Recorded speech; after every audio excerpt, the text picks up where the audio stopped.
오늘도 주님의 귀한 날을 맞이하여서 주님의 귀한 전을 찾아 나와 신령과 진정으로 예배하시는 우리 영혼께 모든 성도님들과 성도님들의 가정에 하나님께서 주시는 크신 은혜와 풍성복이 넘쳐나시기를 주님의 이름으로 간절히 축원합니다. 우리 옆에 계신 분들하고 인사하겠습니다. 잘 오셨습니다. 은혜 받는 시간 되시길 바랍니다. 잘 오셨습니다.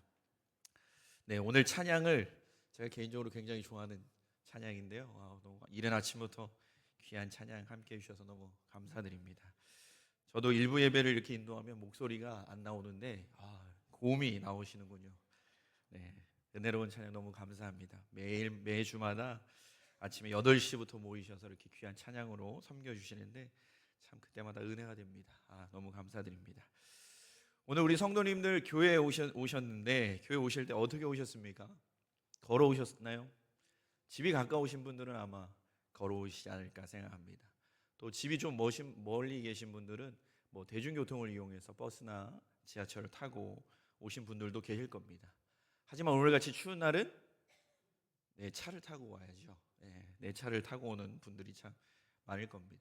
뭐 대중교통도 편하고 좋긴 하지만 요즘에는 개인적으로 가정마다 차량이 다 있기 때문에 예배를 드릴 때도 날씨가 춥고 또 오기 불편할 때는 내 차를 이용해서 교회 오는 경우가 많습니다. 예전에는 상상할 수도 없었지만 이제는 뭐 한 가정에 한 대가 아니라 가족별로 차량을 다 가지고 있는 경우도 참 많습니다. 세상이 정말 편해지고 편리한 시대가 되었다라는 생각을 많이 하게 됩니다. 모든 일상생활이 요즘에는 어떻게 하면 편리해질 수 있을까에 이렇게 집중하고 있습니다. 먹고 마시는 것도 그렇고 살아가는 모든 분야에서도 어떻게 하면 조금 더 편리할 수 있을까, 편하게 할 수 있을까라는 것이 우리의 목표가 되어가는 것 같습니다. 예전에는 공적인 업무를 보려면 주민센터를 방문해서 뭐 공문서를 발급받기도 하고 또 은행에 가서 현금을 찾거나 또는 입금하거나 송금하는 일들을 해야 했었습니다. 근데 요즘에는 스마트폰 하나면 다 해결할 수 있습니다. 뭐 주민등록 등본에서부터 뭐 가족관계 증명서 거기다 은행 업무도 요즘은 다 휴대폰으로 스마트폰으로 다 해결하는 시대가 됐습니다. 그래서 오죽하면 은행에서 대출 받는 것도 스마트폰 하나면 대출을 받을 수 있는 시대가 되어버렸습니다. 요즘에는 나가서 택시 잡어라는 말 하지 않습니다. 얼른 택시 불러라는 이야기를 표현합니다. 그것도 뭐 전화를 해서 여기로 와주세요라고 이야기하지 않고 스마트폰에 있는 어플을 이용하면 우리 집 앞까지 시간이 되면 택시가 오게 되어 있습니다. 또 택시를 타고 가도 도착지에 도착해도 기사님 요금이 얼마죠? 라고 물어보지 않습니다. 자동으로 내 통장이나 카드에서 자동으로 결제되어서 다 해결되는 그런 시대가 되어버렸습니다. 휴대폰 하나면 스마트폰 하나면 모든 것을 다 할 수 있는 시대가 된 것 같습니다. 요즘 청년들의 모습을 보면 가끔 급한 일 있으면 회사 업무도 스마트폰으로 해결하는 모습을 참 많이 보게 됩니다. 이제는 많은 것들이 참 편하고 편리하게 작은 것을 통해서 많은 것을 누릴 수 있는 시대가 되어버린 것 같습니다. 그래서 결국 돈도 편리함을 쫓아가는 것 같습니다. 조금만 편할 수 있다면 충분히 그 대가를 치르고 물질적인 대가를 치르면서 그 편리함을 사서 생활하는 시대가 되어버린 것입니다. 우리 성도님들도 요즘 음식 많이 배달시켜 먹으실 텐데요. 제가 요즘에 깜짝 놀란 일이 있었습니다. 커피를 주문하려고 한 청년이 커피를 주문하려고 하는데 커피 값이 4,000원이었습니다. 근데 배달료가 얼마였겠습니까? 3,000원이었습니다. 요즘 말로 하면 뭐 배보다 배꼽이 더 크다는 말을 할 정도로 대단했습니다.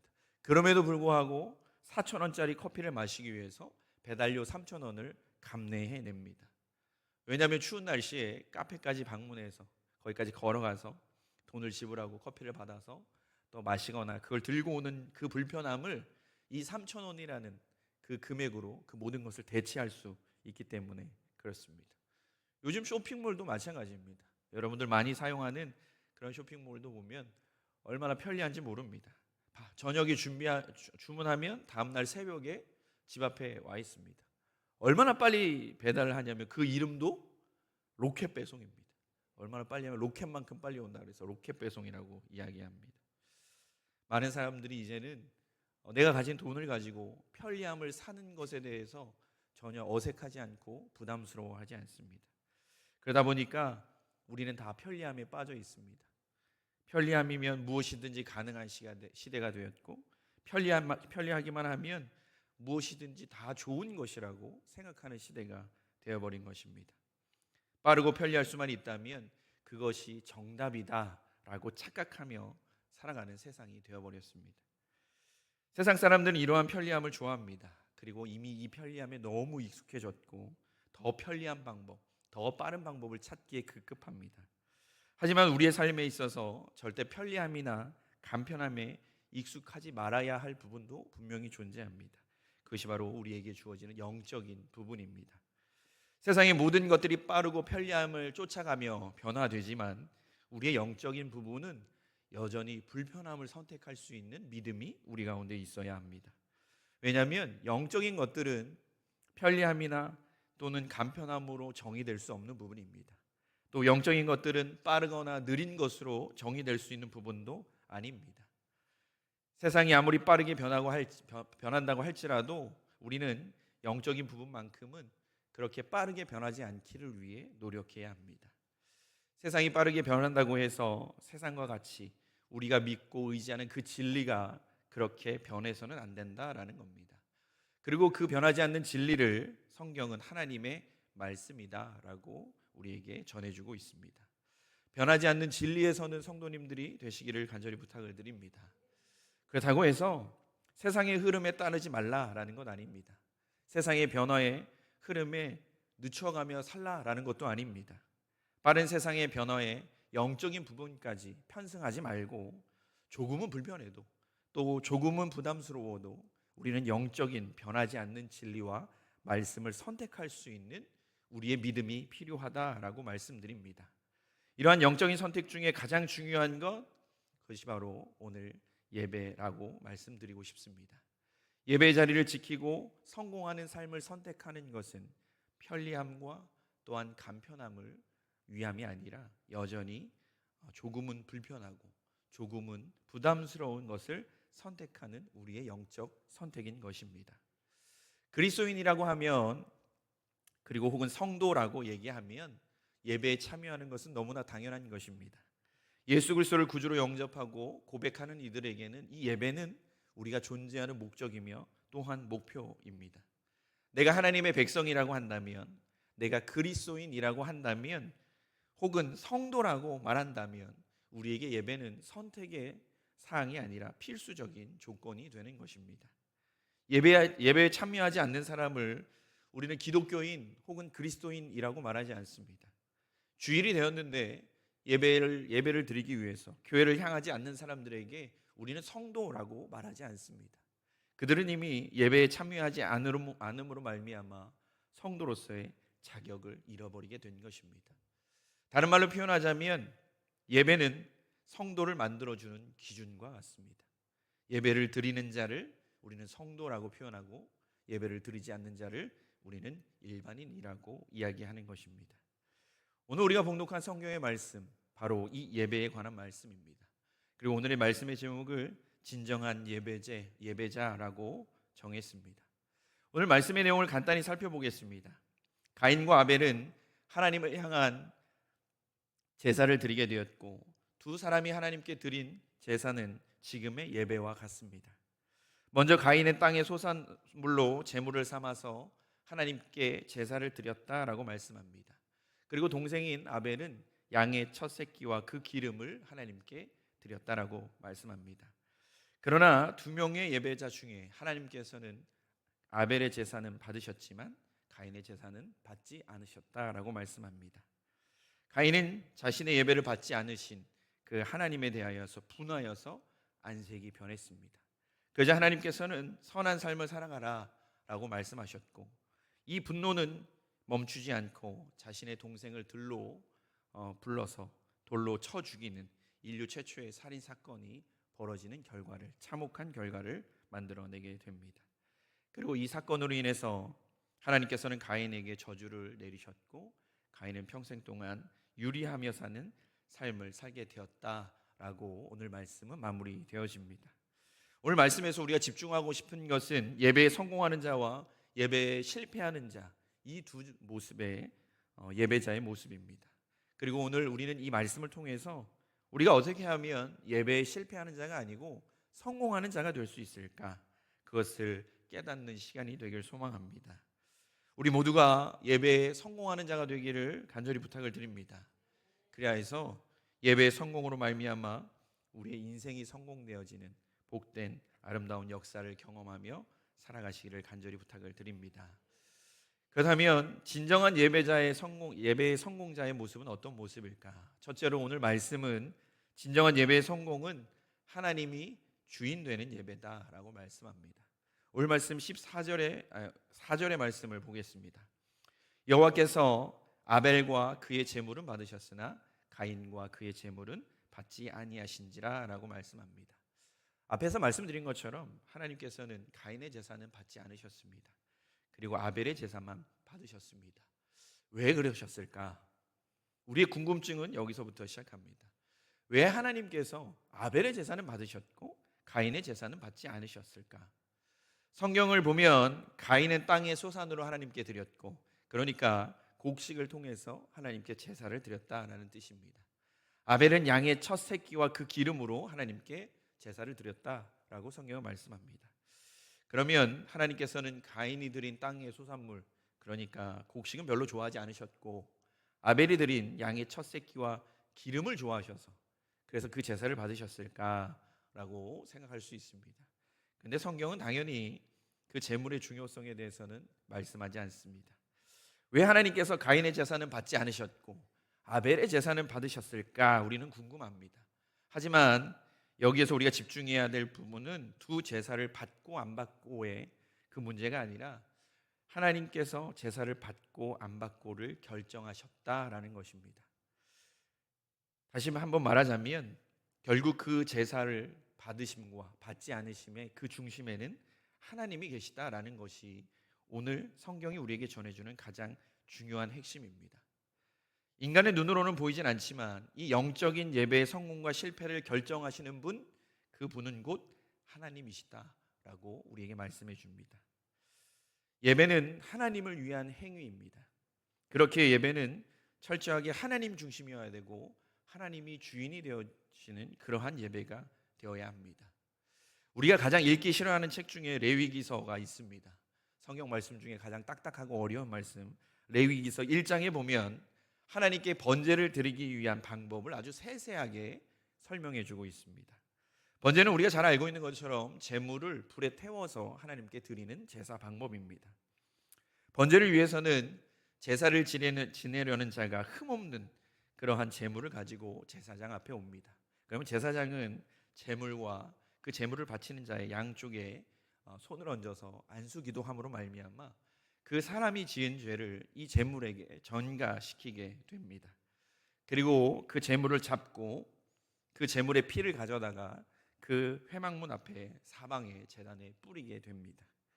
또 번제물의 가죽을 벗기고 각을 뜨고 불을 붙인 번제단 위에서 태워서 하나님께 제사를 드리게 됩니다. 여기서 각을 뜬 머리와 기름 말고도 그 내장과 정강이도 물로 깨끗이 씻어서 번제물과 함께 태우라고 하나님이 말씀하십니다. 그런데 자세히 보면 이스라엘 민족에게 하나님께서 주신 이 방법 매우 자세하게 나와 있습니다. 매우 세세하게 아주 까다로울 만큼 어렵게 모든 것들을 지켜야 하게끔 그렇게 나와 있습니다. 다시 말하자면 신경 써야 할 부분이 너무 많다는 겁니다. 아주 구체적이고 세세하게 어떻게 손질해야 되고 어떤 과정을 거쳐야 하고 어떻게 해야 되는지 아주 자세하게 나와 있습니다. 특별히 지키고 신경 써야 할 부분이 많다라는 것, 다른 말로 표현하자면 매우 불편하다라는 겁니다. 하나하나 신경 써야 되고 하나하나 챙겨야 하는 그러한 제사의 과정입니다. 제사를 그냥 단순하게 제물만 얹어놓고 불로 태우면 될 것 같지만 사실 모든 과정이 너무나 불편하고 까다롭기 그지 없다라는 겁니다. 제사를 지내는 것이 쉬우면 너무 좋을 텐데 하나님은 제사를 쉽게 하도록 이야기해 주지 않으셨습니다. 그러면서 그 제사의 과정을 통해 하나님은 우리에게 말씀하십니다. 제사는 까다롭고 불편해야 한다. 예배는 불편해야 한다라고 우리에게 말씀합니다. 예배는 인간적인 편리함을 따르는 것이 아니라 철저하게 기꺼이 불편함으로 하나님께 드려야 하는 것이 예배다라고 우리에게 말씀하고 계시는 것입니다. 사람의 방법 아니고 하나님께서 알려주신 방법으로, 하나님께서 원하시는 방법으로 드려질 때에 그 제사가, 그 예배가 아름답다라고 하나님은 말씀하십니다. 왜냐하면 그 모든 예배를 받으시는 분이 바로 하나님이시고 이 예배의 주인이 바로 하나님이시기 때문입니다. 하나님께 드리는 대표적인 제사법이 아까 말씀드렸던 번제입니다. 그렇다면 이스라엘의 그 성막 근처는 무슨 냄새가 났겠습니까? 항상 탄 냄새가 나게 되어 있습니다. 아마도 동물들의 탄 냄새, 제물들이 탄 냄새가 주변에는 언제나 진동했을 것입니다. 왜냐하면 대부분의 제사가 번제였고 대부분이 예물을 태워서 하나님께 올려드리는 것이었기 때문입니다. 근데 우리 성도님들 아시겠지만 제물이 타는 냄새가 좋은 냄새겠습니까? 좋은 냄새는 아닙니다. 역한 냄새입니다. 제가 예전에 군대 생활을 최전방에서 했습니다.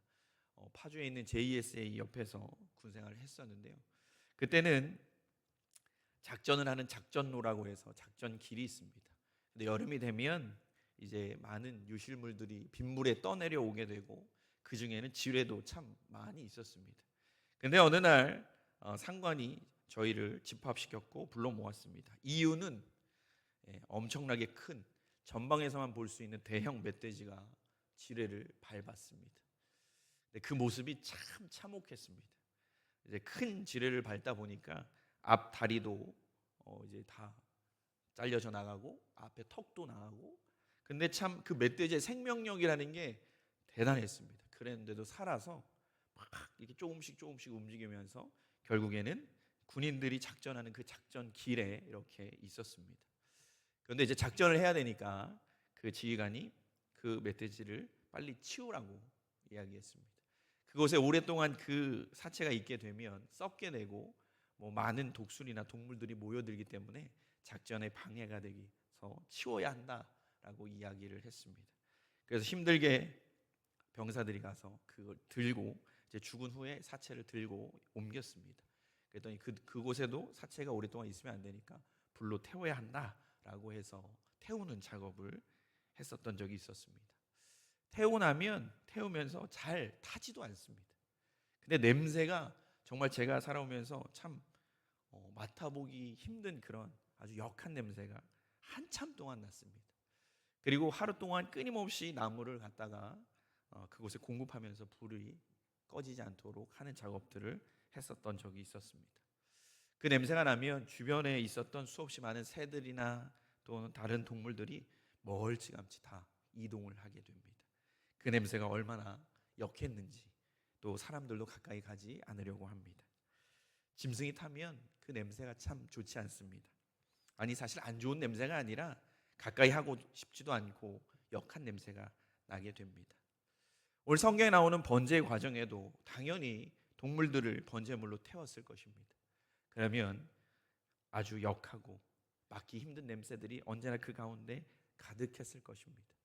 그럼에도 하나님은 그 번제물의 향내를 아름답다라고 말씀하셨습니다. 인간에게는 힘들고 어려운 번제의 과정이었고 그 냄새를 감당하기 힘든 그러한 냄새였지만 하나님께서 그러한 번제를 원하셨고 그러한 제사를 원하셨다면 우리들은 그러한 제사를 하나님께 드려야 하는 겁니다. 우리는 불편하고 우리는 어렵고 우리는 부담스럽지만 하나님께서 원하신다면 우리는 그 예배를, 그 제사를 하나님께 드려야 합니다. 왜냐하면 제사의 중심은 하나님이시고 예배의 중심은 하나님이시기 때문에 그렇습니다. 번제는 우리 가운데 지금의 예배를 뜻합니다. 우리의 예배는 그래서 불편해야 하고 귀찮아야 하고 어렵고 부담스러울 수 있습니다.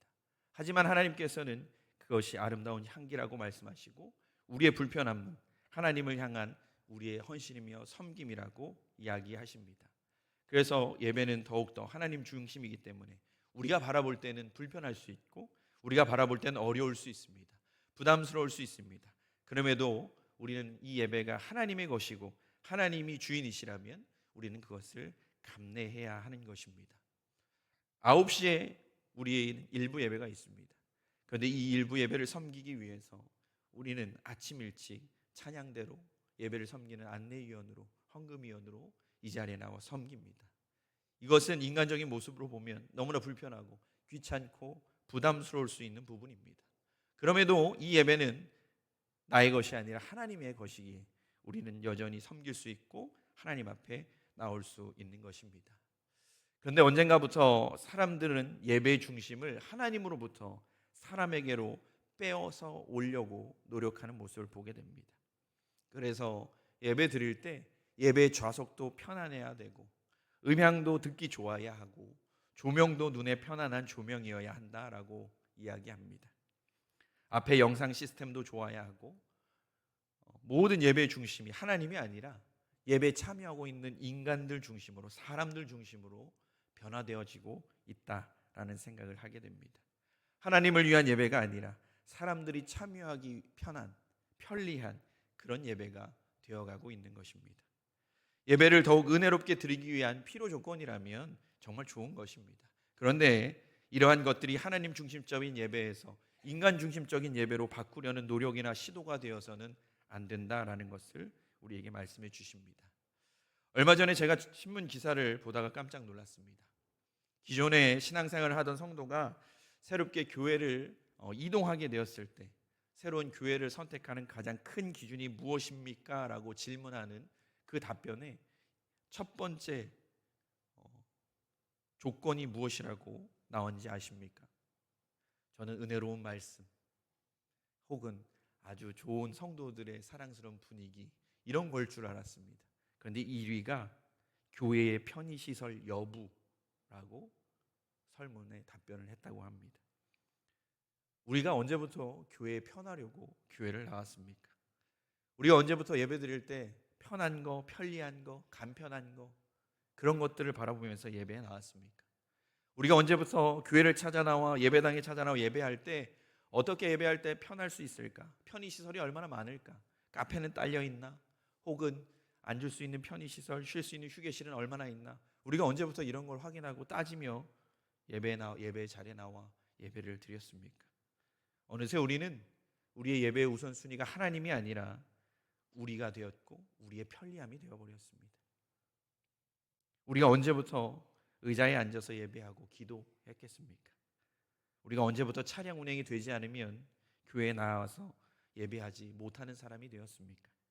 우리가 언제부터 좋은 조명과 좋은 음향이 없으면 은혜 받지 못하는 예배자가 되어버렸습니까? 우리는 다시 한번 예배를 대하는 우리의 마음과 우리의 자세를 뒤돌아 보아야 합니다. 세상에 수없이 많은 종교들은 다 인간들이 만들어냈습니다. 그래서 세상에 많은 다른 종교들은 인간을 위한 종교입니다. 그들의 종교의식, 그들의 종교 행사는 다 사람을 위해서 사람이 만든 것입니다. 그래서 그들의 종교 행사나 종교의식은 다 사람들이 감당하기에 편리한 것으로 바뀌었습니다. 하지만 예배는 다릅니다. 예배는 인간을 위해서 인간이 만든 것이 아니라 하나님을 위해서 하나님께서 만드셨습니다.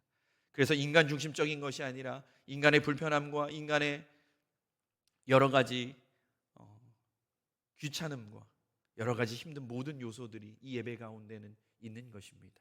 왜냐하면 인간을 위한 예배가 아니라 하나님을 위한 예배이기 때문입니다. 사람에게 번제나누고 손에 피를 묻혀야 하는 매우 불편한 것이 바로 제사입니다. 그러나 하나님께는 향기로운 냄새라고 말씀하셨습니다. 그래서 예배는 불편합니다. 그리고 까다롭습니다. 일어서서 찬양해야 하고 사도신경 외워야 하고 오랜 시간 하나님의 말씀을 들어야 합니다. 헌금도 내야 하고 사람에게는 너무나 불편하고 어렵습니다. 하지만 우리의 불편함이 아무리 클지라도 하나님께서 원하시는 것이라면 우리는 기꺼이 그 불편함을 감내하며 예배하는 자가 되어야 합니다. 이것이 진정한 예배이고 이것이 성공하는 예배입니다. 우리는 우리에게 편리하고 편안한 예배가 아니라 하나님이 기뻐하실 예배를 드릴 수 있는 예배자가 되기를 간절히 소망합니다. 그리고 그 일에 우리가 기꺼이 불편함을 선택할 수 있고 기꺼이 하나님을 향한 우리의 섬김과 희생을 선택할 수 있는 복된 성도님들의 삶이 되시기를 간절히 부탁을 드립니다. 둘째로 오늘 말씀은 진정한 예배의 성공은 삶을 드리는 예배다라고 말씀합니다. 오늘 말씀 4절에서 5절 사이에 여호와께서 아벨과 그의 제물은 받으셨으나 가인과 그의 제물은 받지 아니하신지라라고 말씀합니다. 하나님께서 가인의 제사를 받지 않으셨고 아벨의 제사만 받으셨습니다. 근데 하나님께서 받은 것은 단순한 제사가 아니다라고 오늘 말씀은 분명하게 우리에게 전달해 줍니다. 하나님께서는 아벨과 그의 제물을 받으셨다라고 말씀합니다. 그리고 가인과 그의 제물은 받지 않으셨다 말씀합니다. 단순히 하나님께서는 가인과 아벨의 제물만을 제사의 성공과 실패의 기준으로 삼지 않으셨다라는 겁니다. 가인이 드렸던 곡물과 아벨이 드렸던 그 양, 그 두 가지 제물이 예배의 성공과 실패를 결정하는 것이 아니었다라고 말씀합니다. 분명히 하나님께서 제사를 받으실 때 제물만 받으신 것이 아니라 가인과 함께 가인의 제물을, 아벨과 함께 아벨의 제물을 받으셨다라고 말씀합니다. 그러니까 성경에서 말씀하시는 것은 가인과 그의 제물, 또 아벨과 그의 제물만 받는 것이 아니라 가인과 아벨을 받고 안 받고를 하나님이 결정하신다라는 겁니다. 가인과 아벨의 의미하는 건 무엇이냐? 그것은 가인과 아벨의 삶을 표현하고 있는 것입니다. 하나님께서 가인의 제사를 받지 않으셨고 가인의 얼굴에 분이 나타나는 모습을 보면서 하나님께서 말씀하시기를 선한 삶을 살지 않으면 내가 어찌하여 분한 모습을 보이느냐라고 말씀하시는 것입니다. 그러니까 다시 한번 말씀드리면 하나님께서는 단순히 가인과 아벨의 제물을 받으신 것이 아니라 가인과 아벨의 삶을 같이 받으셨다라는 것을 표현하고 있는 것입니다. 하나님께서는 땅의 소산이나 혹은 양의 새끼가 아니라 가장 중요하게 여기신 것은 그 제사를 드리고 있는 가인과 아벨의 삶이다라는 것입니다. 다시 말해 가인은 하나님께서 받으실 만한 삶을 살아내지 못했고 아벨은 하나님께서 기뻐하실 만한 삶을 가지고 나와서 하나님께 제사를 드렸다라는 겁니다. 그래서 하나님은 가인의 제사를 받지 않으셨고, 다시 표현하자면 가인의 삶은 받지 않으셨고 아벨의 삶을 받으셨다라는 뜻입니다. 우리는 교회 나와서 예배할 때에 하나님께 우리의 마음과 시간과 예물 그리고 헌신을 드린다라고 생각합니다. 맞는 이야기입니다. 그런데 우리가 하나님께 예배를 드리는 그 마음과 시간 그리고 예물과 헌신만큼이나 중요한 것은 바로 우리의 삶입니다. 우리는 일주일 동안 세상에서의 삶을 살아갑니다. 그리고 주일이 되면 주일 아침 주님의 전에 나와 예배를 드립니다. 그런데 우리가 나와서 예배 드릴 때 단순히 그날 우리가 나와서 예배 드리는 것이 아니라 우리가 월요일부터 토요일까지 살아갔던 그 세상에서의 우리의 모든 삶을 다 가지고 이 자리에 나와 하나님께 드림으로 예배하고 있는 것입니다. 주일이 되어서 교회 나오고 성도로서의 모습으로 살아가고 보여지는 것은 그리 어렵지 않습니다. 하지만 세상에서 살아가는 월요일에서부터 토요일까지의 삶이 성도로서의 삶으로 살아가는 것, 그것은 정말 쉽지 않습니다. 직장에서 혹은 학교에서 혹은 삶의 터전에서 우리가 하나님의 자녀로서의 아름다운 삶을 살아가는 것 정말 쉽지 않은 일입니다. 주일에는 성도로서의 삶을 당연히 살아가겠지만 세상에서 살아가는 일주일 동안에는 하나님의 말씀을 우리는 어떻게 보면 단 한 번도 보지도 않고 단 1분도 기도하지 않고 내 마음대로 내가 원하는 대로 내 뜻대로 내가 소망하는 대로 내 욕망대로 살아가고 있을 때가 너무나 많다라는 겁니다. 하나님을 생각하거나 하나님을 전혀 의식하지 않은 채 일주일 동안의 삶을 살아갑니다. 그리고 나와 우리는 하나님 앞에 예배한다면 하나님께서 과연 그 예배를 기쁨으로 받으실까 우리는 생각해 보게 됩니다. 우리가 일주일 동안 하나님의 자녀로서의 삶을 살아가지 못하고 살아내지 못한다면 우리는 하나님 앞에 부끄러운 그러한 삶의 예배를 드리고 있게 되고 마는 것입니다. 하나님께서 가인의 제물을 받지 않으셨던 것처럼 우리의 삶이 하나님 앞에 내어드리기에 부족한 삶은 아니었나. 그래서 우리는 기도해야 합니다. 교회를 떠나 세상 가운데서 살아갈 때에도 우리가 살아가는 그 일주일의 삶이 하나님 보시기에 아름다운 삶, 하나님께 드리기에 아름다운 삶이 되기를 위해서 기도해야 하는 것입니다. 우리 성도님들, 일주일의 첫 번째 날이 무슨 요일입니까? 주일입니다. 왜 주일이겠습니까? 주일이 우리가 살아갈 일주일의 삶을 책임지는 것입니다. 우리가 주일에 앞으로 살아갈 일주일의 삶을 하나님께 맡겨드리며 기도하라고 주일이 가장 앞에 있습니다. 내일부터 하나님, 제가 세상에 나아가서 일주일 동안의 삶을 살아갈진데 그 삶의 흔적들이 하나님 보시기에 부끄럽지 않은 삶이 되게 하옵소서. 내가 일주일 동안 살아가는 그 모든 삶의 흔적들이 다음 주일 하나님 앞에 가지고 나왔을 때 하나님이 기뻐 받으실 만한 아름다운 삶의 흔적들이 되게 하옵소서라고 우리는 기도해야 하는 것입니다. 우리 성도님들은 보이시지 않겠지만 우리 성도님들의 가슴 한편에 성도님들께서 일주일 동안 살아오셨던 그 삶의 흔적들이 있습니다. 그리고 그 삶의 흔적들을 가지고 하나님께 나와서 우리는 예배하고 있는 것입니다. 그래서 우리가 예배에 성공하려면 우리는 끊임없이 세상 가운데 살아가는 그 일주일 동안의 삶 속에서도 하나님을 잊지 않고 하나님을 기억하며 하나님께 드리기에 부족함 없는 아름다운 삶을 살아내야 하는 것입니다. 성공하는 예배는 예물만 드리는 것이 아니라 우리의 삶을 드리는 예배입니다. 오늘 예배하는 이 시간만이 아니라 내가 살아온 일주일 동안의 모든 삶을 하나님께 가지고 나와 예배하는 것입니다. 또한 하나님께 드리는 그 일주일 동안의 삶이 하나님께서 받으시기에 합당하시고 기뻐하실 수 있는 거룩한 삶이 되기 위해서 우리는 끊임없이 노력해야 합니다. 우리 영혼교회 모든 성도님들은 세상과 구별된 그런 아름다운 삶을 통해서 하나님께서 기뻐하시는 예배를 드리시길 소망합니다. 그러므로 말미암아 예배에 성공하는 복된 성도님들의 삶이 되시기를 간절히 부탁을 드립니다. 말씀을 정리합니다. 예배에 성공하는 예배는 하나님이 주인 되어 주시는 예배입니다. 이를 위해서 나는 조금 불편함을 선택해야 하고 나는 조금 어려움을 선택해야 합니다. 하나님이 기뻐하시는 예배를 위해서라면 나의 수고와 노력을 마다하지 않는 그러한 자가 되어질 때 우리는 예배에 성공할 수 있는 자가 될 수 있습니다. 둘째로, 성공하는 예배는 내 삶을 함께 드리는 예배입니다.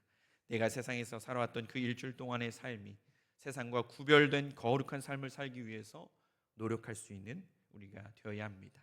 그리하여서 결국 예배에 성공하는 자로, 진정한 예배자로 하나님의 은혜를 경험하고 하나님이 부어주시는 그 크신 은혜와 그 풍성한 복을 마음껏 누리며 살아가는 아름다운 우리 영혼교회 모든 성도님들이 되시기를 주님의 이름으로 간절히 축원합니다.